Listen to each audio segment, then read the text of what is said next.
Hello, everyone, and welcome to the AFPC Forum on Human Trafficking. I'm your moderator, Mitzi Perdue, founder of Win This Fight, Stop Human Trafficking Now. Now, human trafficking is one of the darkest subjects on the face of the earth, and according to the United Nations, 40 million people are victims of modern-day slavery. Well, that's the bad news. The good news is we have some new and impressive ways of dealing with this scourge. Today, our panelists will be sharing information with you about just what sex trafficking is, how the United States contributes to the problem, and what we're doing to help provide solutions. We have three panelists. The first is Basham. She's the CEO of Anti-Trafficking International. Her organization aims to stop trafficking before it starts. Christy Wells is founder of Safehouse Project. The organization's goal is to eradicate child sex trafficking by 2013, and they're doing it by serving and empowering survivors of child sex trafficking. Our next guest, which I'm told, that since we're all family and I'm a fellow member of AFPC, I'm going to tell you what's going on. Our fourth panelist, I think he might even be able to hear me right now, but Thanos is trying to get him. Rod Cotterby joined. I think I just heard that he's joined. I think I'll introduce him anyway, and in a moment you're going to meet him. I sure hope in a moment you're going to meet him. Rod Cotterby is the Justice Initiative Director for Grace Farms. And by the way, he wears a number of other hats as well. But the one that relates to trafficking is working for Grace Farms. Their goal is to end modern slavery. And the way they're doing it includes effective policy, capacity building, and advocacy. I don't know when Rod's going to join us, but I think I'll put him last for who you're going to meet. And cross your fingers with me, everybody, that we get him on, because he is so great and we just don't want to miss him. Before we get to our panelists, let me share with you what to expect. Rod Cotterby joined. Give me a second, ladies and gentlemen, because I'm going to try to figure out how to get Rod on without cutting me off. Well, if he's not on by the time we get to him, which will be in about maybe 15 minutes, I'm going to take a great big flying leap of courage and press some buttons here that I don't quite know what they'll do, but we hope they work. So wish me luck, everybody. And I do want to share with you what to expect from our guests. Now, I've already mentioned that human slavery is one of the darkest subjects on the face of the earth, but I'll make a bet with you. At the end of our time, you're going to feel hopeful and inspired because there are talented people and dedicated organizations that are making an epical difference. Well, let's start with Ann Basham. And just to remind you, Basham is the head of Anti-Trafficking International. And Ann, my first question for you is, for our audience, which consists of foreign press correspondents, share with us just exactly what is human trafficking. Well, human trafficking, actual definition is compelling a person through force, fraud, or coercion into sex or labor. And internationally, it generates the U.S. equivalent to $150 billion annually worldwide for traffickers. $150 billion. Basically, when a boy or a girl is trapped in this form of modern day slavery, they are sold sometimes up to 40 times a day to various buyers. Obviously, with trafficking, the human being is not seen as a human being. They are seen as a commodity to be sold and eventually discarded. Human trafficking is said to be the second largest criminal enterprise in the world, number one being drug trafficking. But we don't really have all the best statistics on that, so it could actually be number one. So why is this? I mean, what's really fueling this? At the core of it, and this is what relates to everyone around the globe, is greed. That really is at the core of it, is that this is a greed issue that, unlike drugs or weapons, a person can be sold more than once. They can be sold, like I said, up to 40 times a day. So anyway, that's really the core of what human trafficking is. And talk with me about how Anti-Trafficking International, also known as ATI. Talk with us about how you're combating this horrible situation. Yeah, we're combating it on a number of fronts. So, excuse me, my background is actually at the Department of Justice, and I worked on domestic human trafficking there. And I can tell you that the biggest gap in the field of human trafficking funding-wise is actually prevention. Excuse me, prevention is actually what, let me just grab a drink real fast, sorry. Really what our organization does is we aim to stop the cycle of rescue, restore, repeat. So what we see all the times is that there are so many of these survivors that we're able to rescue and then restore, but the cycle just keeps repeating and repeating. And what we really aim to do at our organization is to change the statistics on human trafficking. We quite literally want to stop it before it starts. And we do that through a number of ways. We have prevention curriculum.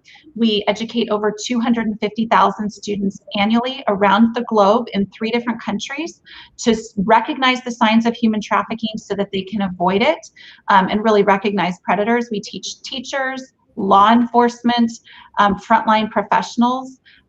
One of the biggest things about our organization is that we really work with people who are true subject matter experts. They've been in the field, they've been boots on the ground.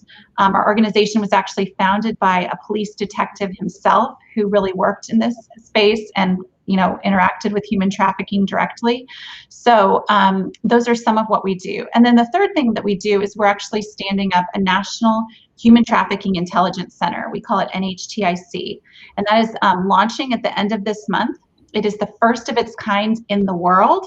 So what it does is it actually, in very simple terms, employs top-notch intelligence analysts and really incredible technology. We're partnering specifically actually with ShotSpotter, which is a huge organization that helps all around the country, police departments, NYPD, Washington, D.C. police, really to detect violence in its earliest stages.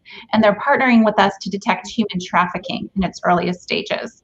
So quite literally, we can detect and intercept trafficking cases quickly and stop them, and then also coordinate with law enforcement so that law enforcement can then come in and they can really collect the evidence and they can be prosecuted and the traffickers can be put away for life.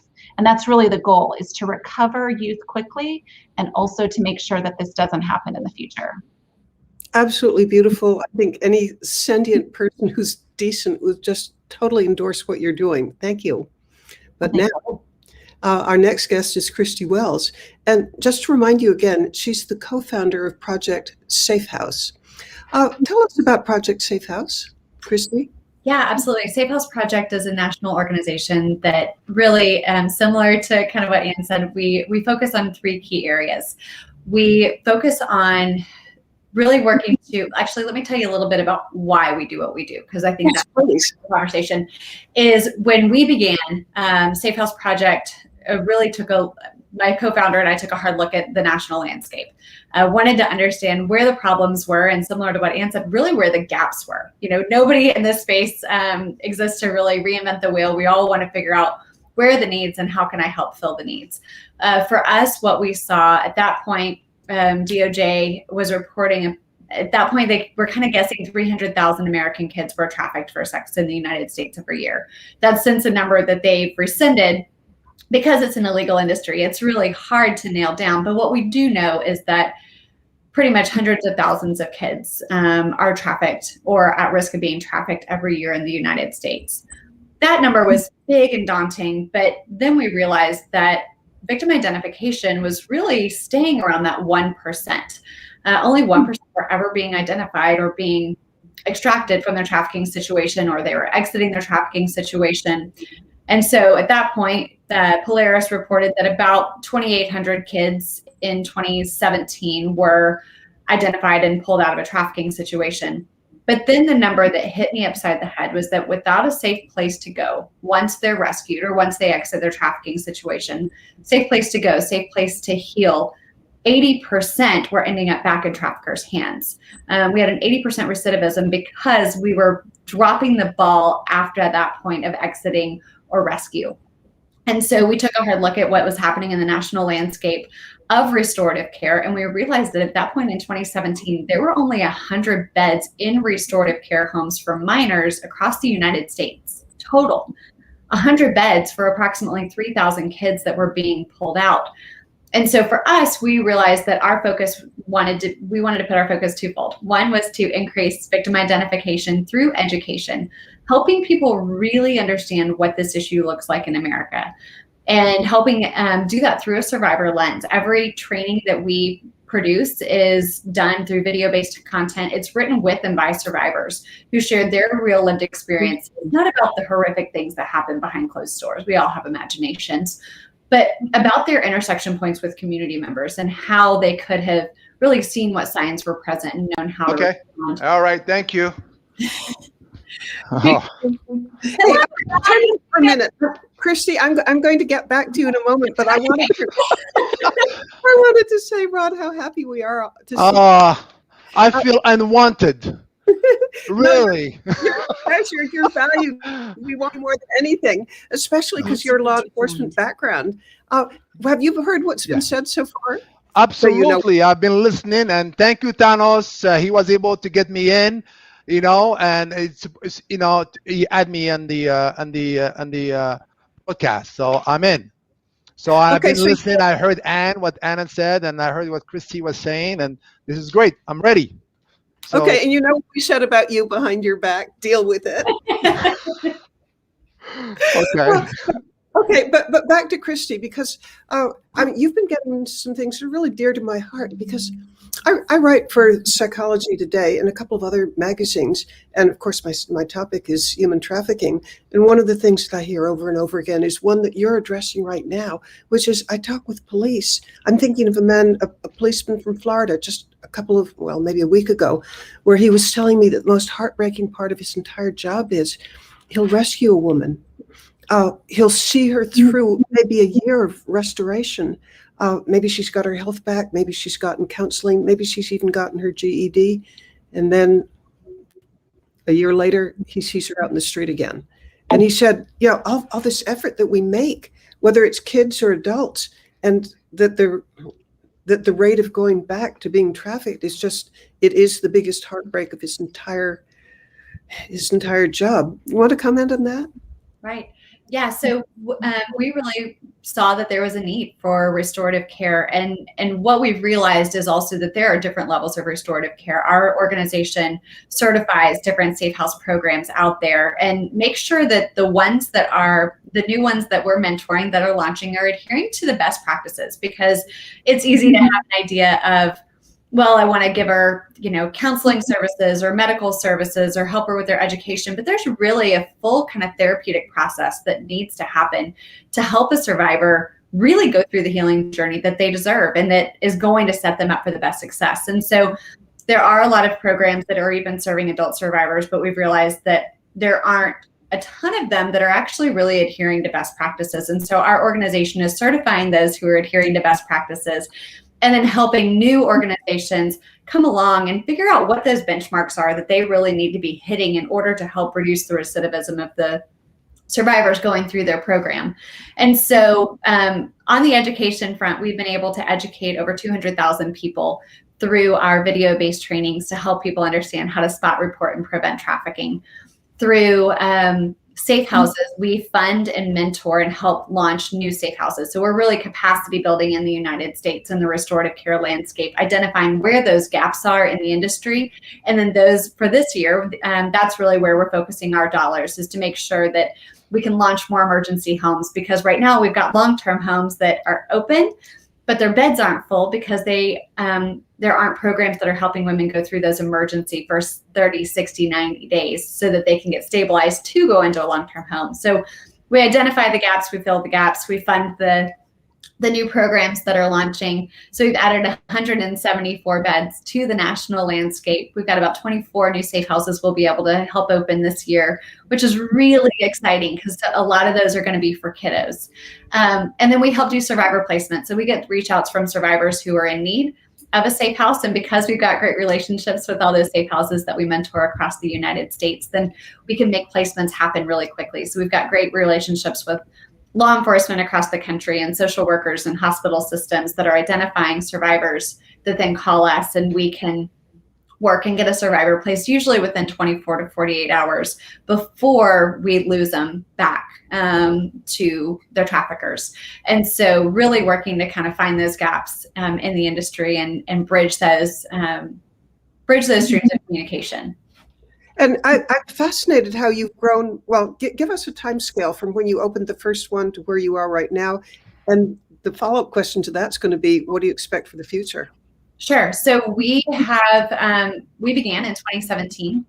And so we measure our growth by, personally, by the number of beds that we've helped launch, not the number of safe houses, because some of our safe houses are emergency homes that can house 16 to 20 survivors. And some of them are small, long-term homes that can house 4 survivors. So we've launched 174 beds, but what we really want to see is a safe house network in every state. And a network to us means a full continuum of care for emergency, long-term, and transitional care for survivors, for adults, and for minors. We want to see that in every state. Right now, about 50% of the states have no home for minors. And we want to make sure that that is fixed. So for this year, like I said, we've got about 24 new safe houses that we will be able to open, which is probably going to be about 100 new opportunities. Actually, no, I'm sorry, more than that, 135 new opportunities for for individuals to receive restorative care. So we are working hard to, again, get a full continuum of care in the national landscape for survivors to receive the care that they deserve. And what does it take to account for that extraordinary growth? Who are your supporters? Well, we work a lot with individual donors, corporations, but the education that we do with corporations is actually a funding tool for the safe houses that we help build. So great example, we had a leader in the pest management industry come to us who wanted to develop a training to educate pest management technicians, the bug guys, on how to spot trafficking within the home. And so they came to us, they paid us a large amount of money to develop this video-based training that could be rolled out to the pest management industry. But we went and got those video services donated. Survivors helped us write the script, so we paid the survivors. But we developed this training, and then the dollars that they paid us to develop the training actually turned around and went towards the development of a new safe house. And so it's a little bit of an innovative way that we can drive funds, is to work with corporate America and engage corporate America by developing video-based trainings for them. And then again, we get those services, the video services donated, and the dollars go towards building a safe house. So they're getting to increase identification and make sure that those that are identified receive restorative care. Well, Christy, many of the people, maybe most of the people in our audience, in our viewing audience, our listening audience, as members of the AFPC, they're reporting on things that are going on in the United States. And I think this is like a crown jewel almost of something really creative, innovative for how you fund it and how you grow. So congratulations on that. I'm proud to have you on the show. And somebody else that I'm super proud is Rod. And Rod, I'm afraid that if I say your name, even though I've heard it, that I might bungle it. So I'm going to invite you to say your name. That's all right. I'm used to it, Mitzi. Thank you for having me. My name is Rod Katabi. Katabi, okay. Yes. And I want to remind everybody, I introduced you a little bit before, but you had the Justice Initiative for Grace Farms. And I know you actually wear quite a few other hats, but we're focusing on human trafficking right now. Right. Talk with us about who Grace Farms is, or what they are, and what their involvement with trafficking is. Sure. Grace Farms Foundation is pretty young. We started in 2015. And that's when I retired. I used to be the agent in charge of the Department of Homeland Security investigation in New Haven, Connecticut. And I joined this new foundation who really was looking into combating human trafficking.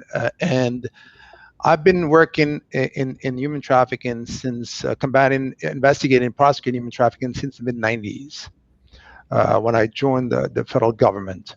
And so the idea with the founders of this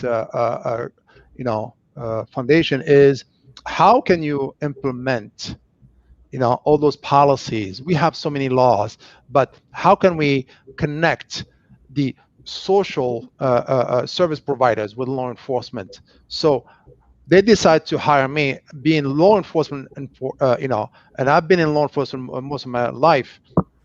So, and being able to connect with the social service providers and bring both organizations, or if you may, both, they all have the same objectives, but they have different ways of going about it. So what I do in my with the foundation, I train, do capacity building with law enforcement and also social service providers, and looking at how to deal with victims and how to investigate and prosecute those cases, because we all know about the 3Ps and all that stuff. But what happened is, since the TVPA that happened in the mid 90s, law enforcement had a hard time to catch up and how to do those investigations. And I'll be honest with you, I was the first one to be blamed, because when I used to prosecute human trafficking in the old days, I really didn't care about the victims. I cared about catching the bad guys, put them in prison. And then I end up with victims in my hand and know what to do with them. Okay, so now it's changing. Law enforcement is really becoming a victim-centered, conductive victim-centered cases, and that's why I come into play, and we're doing it not only at the national level but also at the international level. So I travel all over the world, training law enforcement overseas in Africa, in East Europe, countries in East Europe. And we work also with a lot with the government, the U.S. government. We've funded a lot of it from the USAID, INL, State Department, and we do all this work. So this foundation has a lot of initiatives, but for the sake of staying, very limited on what we talk about here, so it's really to combat human trafficking on 3 levels. Okay, one, capacity building. The other one is advocacy. And the third one is policy. So we have also, in my staff, we have 2 federal prosecutors, former federal prosecutors. We have one here, Alina Reynolds. She's been 25 years as the AUSA in the District of Connecticut. So she's working with us, and she is the one working on policy. She's a lawyer. So I'm more boots on the ground person, and I do all the investigations, helping, mentoring law enforcement. Even here, what we do here, we do 3 times a year. In Connecticut, we train all the local PDs in Connecticut. We bring them in one place. So I call all the chiefs, and I have them, okay, give me a couple of your guys, okay, or gals, okay, detectives, to come and then do a 3-day or 4-day training on just combating human trafficking. Unfortunately, with the PDs, they always change. They rotate. They go for like a year, and they're gone. By the time you train them, they know how to work an investigation. They get reassigned somewhere else, on patrol or somewhere else. So it's a continued effort, but that's what we do. And I've heard a lot, from other people in law enforcement that with police departments' budgets being cut, that training is one of the things that got cut most easily. Is that your experience? Absolutely, 100%. That's the train that goes away, because the chiefs police are accountable to the selectman or the mayor, and they're all looking at the budgets, so the training. So that's the beauty for us here at the foundation, is we give all this training for free. We don't, yeah. Okay, comment about what you can provide versus what the need is. Because I would bet that every PD in the United States could use your training, and I'm pretty sure that they can't all get there. Right. So we do a lot sometimes. So we do the regional training, but before COVID, I did the whole probably 300 law enforcement officers for 4-day training, okay, in Rhode Island. So we try to do this, but a lot of, and unfortunately we're really focused on the Northeast region, okay, because also of costs and so that's one mainly. And also what we do also is we do a lot of international training, and that takes a lot of our time, doing, because we are funded by the U.S. government to do those kind of a training overseas. So, and it takes a lot of time and effort. And since our audience is very international, talk with us a little bit about the kind of service that you can provide overseas. I mean, like, are you teaching them evidence gathering or Uh, what? yes, absolutely. We're pretty blessed here in the United States. We take a lot of things for granted. And I gotta tell you, when I go, for example, I did a training in Malawi. They don't even know what is a chain of custody, the rule of law, the evidence. They don't even know what it is. They don't know how to gather information. They don't know how to talk to victims. There's also a cultural aspect that you have to deal with. Okay, there's a different culture, so you almost have to be a psychologist when you're doing law enforcement. And that's why I tell. That's why I tell. Law enforcement. What I train is you have to live in that gray area. You have to be almost a salesman. Okay, and you have to learn and how to listen. Okay, and as us as the federal agents, I have to say, I'm not being subjective here, but we're pretty well trained, okay, in this. But unfortunately, the local PDs and the state police don't have the same training. When I went to FLETC, the Federal Law Enforcement Training Center, it's like 9-month training, okay, well, compared to what they do at the state and local. So that only in the United States. Now, Mitzi, just imagine overseas. By the way, can we use an imaginary name so that we don't get any country mad at us? Whatever example you're using, yeah, we are going to call that country East Elbonia. East Elbonia, okay. Yeah, Elbow and Elbonia. Okay, Okay. so tell me what's going on in East Elbonia. Well, unfortunately, a lot of this country does not think that human trafficking is a major issue. Okay, they don't have how can I say, for the lack of a better word, they don't understand that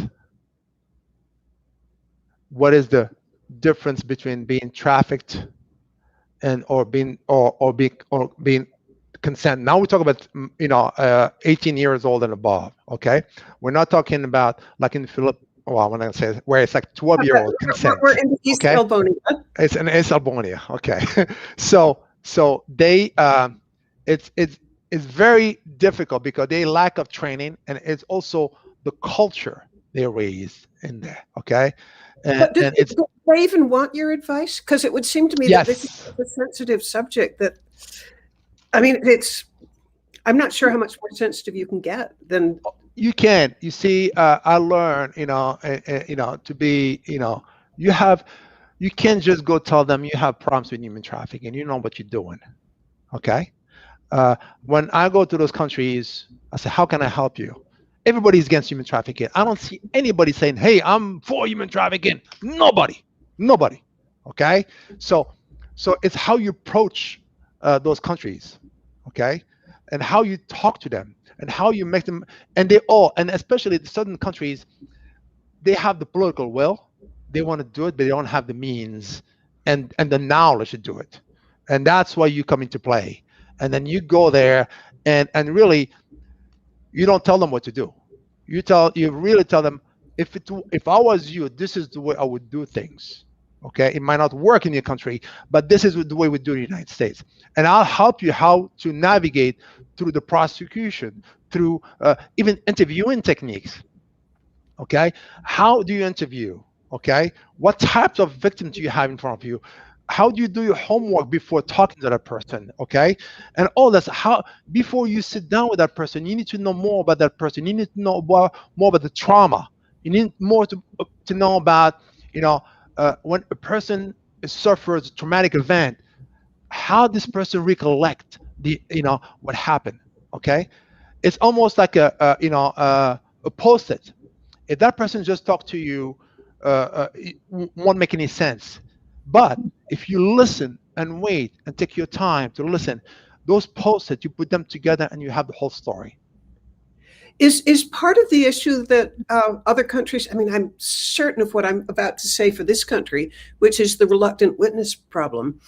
Somebody's scared that her little brother's going to be killed or something. And this is a story I heard, I think it was in New York, a woman who was scared to leave because they said, I'm going to kill your little brother. And when she finally did escape, she was terrified to talk because she knew that her trafficker knew where her brother was. So if we have the reluctant witness problem in this country, and I'm certain that we do, how much is that international, the reluctant witness problem? It's big, because keep in mind also, Mitzi, you're dealing with corruption as well, okay, in those countries. So not only you have the reluctance, even though because of fear or because of grooming, okay? I've had girls, 14-year-old girls, that I went to grab them because they were being trafficked, and I arrested their pimp, okay? And they looked at me as the enemy, okay? And even one of them spat at me, okay? Because she was, she was so angry, because this is what she knows. She's being groomed by what we call a Romeo pimp, okay? Yeah. So she's being groomed, and that's all she knows, okay? That's all she knows. And here I am coming in, arresting this guy, put him in prison, and everything that she knows about is destroyed in her mind, okay? So you deal with all this here. So just time this by 100 in overseas, in those countries. Wow. I mean, I'm loving this conversation, because we're really getting into nitty-gritty, real things that happen in the world. So, Rod, thank you so much for sharing that with us. And I'm going to invite Christy and Anne, if you want to comment on anything that you've heard that anybody else said. Yeah, I just want to echo, first of all, Rod, thank you for the work that you do. That's incredible. And I can just tell you, yes, so much of it is so true. Absolutely. And educating law enforcement, I really can't say it enough. It really is one of the most important things that we can actually do on the fight against human trafficking, because they really are on the front lines in providing adequate training, but also the need is just so great. Their budgets are low, the funding has been cut. It's just a real issue. And they're the ones who are there, who see it, spot it, and really can be very involved in not just catching the bad guy, but also in assisting prosecutors, which is really important and something we don't talk about a lot, really assisting them in getting the evidence so that these traffickers are off the street for good and that they don't come back and do it again. Yeah. Christy, I'm going to invite you to make a comment in a moment, but I can't keep quiet. I have to make a comment, which is, to me, one of the worst things about, it's one of the worst things, because there is a great burgeoning variety of awful things about trafficking. But among them is with how, if we have the reluctant witness problem and people are scared to testify, I have heard, actually from many sources, that if you're a trafficker in almost any country, including the United States, that your odds of doing jail time are less than 1 in 100. And that means that you can make fantastic amounts of money with illegal money with no consequence. So I'm passionately in favor of getting law enforcement involved in making these putting away these bad guys. So that's where I'm coming from. Christy, you're up. Yeah, I think one of the movements that we've seen, and I'm sure Rod and Ann, you've seen the same thing, is a lot of the defund the police movements that have been happening lately. What we've seen in several states is that that's starting to reflect mostly in task forces or specific groups within law enforcement or police departments that are focused on trafficking getting defunded. And so we've actually seen law enforcement officers who say, hey, this is my specific job, was to investigate human trafficking cases, and I have been pulled off of that. That is no longer my job as the head of the task force, but I'm still doing it. And I think that's so incredible and such a testament to law enforcement who just say, not on my watch, I'm not going to let this go unchecked. But we are seeing a really great need for funding for police departments to really be able to adequately support this, because prosecutors do need that evidence. They do need to make sure that law enforcement officers are trauma informed to walk into situations with survivors, that when you've got the 14-year-old who spits at you, that they know how to handle that.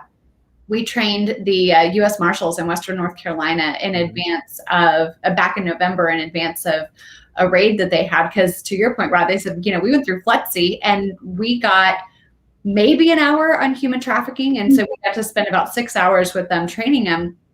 on specifically really what we were seeing happening in North Carolina. And they did one of the raids where they got out about 150 kiddos, and not all of those were human trafficking. Some of them were runaways. It was one of the big raids that you've seen kind of broadcast on the news. But making sure that they were trauma informed and really were able to support those victims that they were extracting right in those emergency states to help get them stabilized was really key. The other piece that we've found is that we work a lot with law enforcement on, and specifically prosecutors' offices on, is making sure that those survivors can then get into restorative care. Because that's one of the pieces that we've seen, is that when they do get restorative care, when they do have the chance to go through healing, when they do begin to understand oftentimes that they're safe, or that there's not going to, they can be protected from a lot of the retaliation that can come against them, then they are more willing to speak out. But I've got survivors on my staff who have never gone against their traffickers. And so it's really complex to help people feel safe and like they're going to be believed.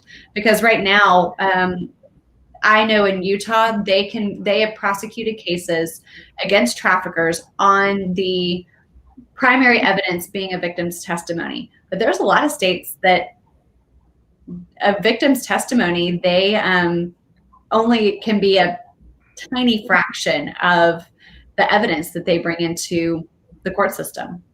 Well, that brings me to another thing that concerns me if police departments' budgets are cut. Because I talked recently with a guy whose specialty is financial crimes.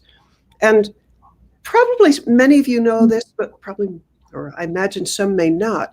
But if a bank sees suspicious activity, say a woman who for years has been able to deposit $500 a month and suddenly it's $30,000 a month, and something goes tilt and a suspicious activity report is filed. I think they call it a SARs. Right. Well, the guy I was talking with said, as it is, I can't even get to 0.5% of the SARs that come across my desk in the course of a month. We really need 20 times more people, and instead these jobs are being cut. And the suspicious activity reports, the great virtue of them, as far as I can tell, is that it doesn't depend on the witnesses. If you've got all this nice bank trail showing that this particular woman, she said that her income was coming because she was acting as a chauffeur. But the law enforcement person discovered that, hey, guess what? She didn't have a limousine license. She didn't have a chauffeur's license. And he was able finally to put her trafficker away. But it didn't come about because somebody was willing to testify. It came about because there were bank records. And so I'm so in favor of increasing budgets for financial crimes. And I would like Rod to comment on that. Yeah, I mean, right. I've dealt with the SARs all my years, and law enforcement. I used to be a member of a committee looking at the SARs, where we look at hundreds of SARs coming in, and we try to decipher, based on our, training and experience, which ones are, again, I don't want to say, but the problem with the SARs is because the financial institutions are trying to protect their interests, okay? And this, what do you call it, KYC, know your customer. They just like providing, information. They just don't want to be penalized. And they, instead of providing, again, this is me speaking, this is my personal opinion. Instead of providing quality data, quality, SARs, they just dump so many SARs just because they're protecting themselves. Just in case if they get audited or whatever, they just put it out there. So it's incumbent to law enforcement to really, and prosecutors, okay, to decipher what's really needs to be done, what are the ones that have a great lead, okay, that might, otherwise you'll be going, you can work around the clock on those SARs, okay, and that's why you have to pick and choose what you think is the best, so. If I were, this is totally not true. This is a flight of imagination, but if I were head of a major bank, one of the giant financial institutions, and I wanted to have a good reputation in the world, is there any way that it would do me some good to be more rigorous about the SARs and get known for it? Or is that just a bad idea for a bank? I think, I mean, I don't want to monopolize the conversation, but I dealt with a lot of financial institutions. I think they all are doing it for the right reasons, okay? But they got caught up in also there's a liability standpoint, and they just get. I mean, I'm telling you, there are banks that are providing me with amazing information with SARs, and then I just reach out to them again and say, hey, you filed this up. Oh, they give me all the information I need, and obviously, so then you get a grand jury subpoena, and then you get all this stuff, and then you start your investigation. But the thing is there's so much out there, okay? And they bring in their financial units and all those banks, and they just have to keep putting stuff out there, okay? So, and then it comes, sometimes it's a lot. And again, that you're talking, I'm just going to say, when we talk about law enforcement being so in demand or in the women, I'm looking at Homeland Security, HSI, that I'm from, okay, in Connecticut. We are only, just in the state of Connecticut, we are only close to 18 to 20 for special agents, okay? And when I was a special agent with the HSI before becoming a boss, I used to carry probably easily 6 to 7, at least, good cases, and I had like probably 20 that are waiting for me on trafficking, okay? So, and then we get in all those calls from Polaris, which is a great organization, and that come in like nonstop. So it's a lot, but we try to do our best. Well, I want to thank all three of you so much for being a part of this, because it is one of the darkest, most evil thing that's going on in the world. But you, the three of you, are doing so much to help. Like Anne, your goal of trying to stop trafficking before it starts. Imagine, or I don't think we even can imagine how much misery that prevents. Christy, the work that you do in keeping the kids from going back to being trafficked, it's got to be life-changing for countless numbers of people, and you're only growing, thank heaven. Rod, with your experience in law enforcement and your knowledge and your dedication, I think Grace Farms is, and I was going to say the country, but I'm going to go with the world. I think we all should be grateful to you and what Grace Farms is doing. And I would also like to address my fellow members of the AFPC. I am a member. I've been a member about a year. And I want to thank you for listening, because you hold one of the magic keys to the kingdom of really attacking trafficking, which is greater awareness. And if I had my way, I'd get all three panelists back again to talk more in the future, because I so value the educational arm that they're doing. But you, fellow members of the AFPC, as I said, you hold the magic keys to the kingdom, because it's awareness and then this great revulsion feeling that we need to have happen, that this must stop. Because I think of what stopped human or slavery in the United States, 150 years ago. What it was the whole nation of the United States just finally, well, not all, but enough of them just rose up and said, this shall not stand, we must stop it. The abolitionist movement changed the United States, it changed England.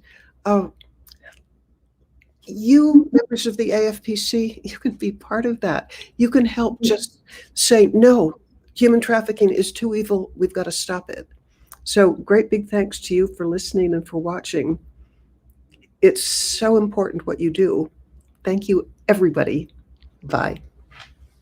Thank you. Bye. Take care. Thank you.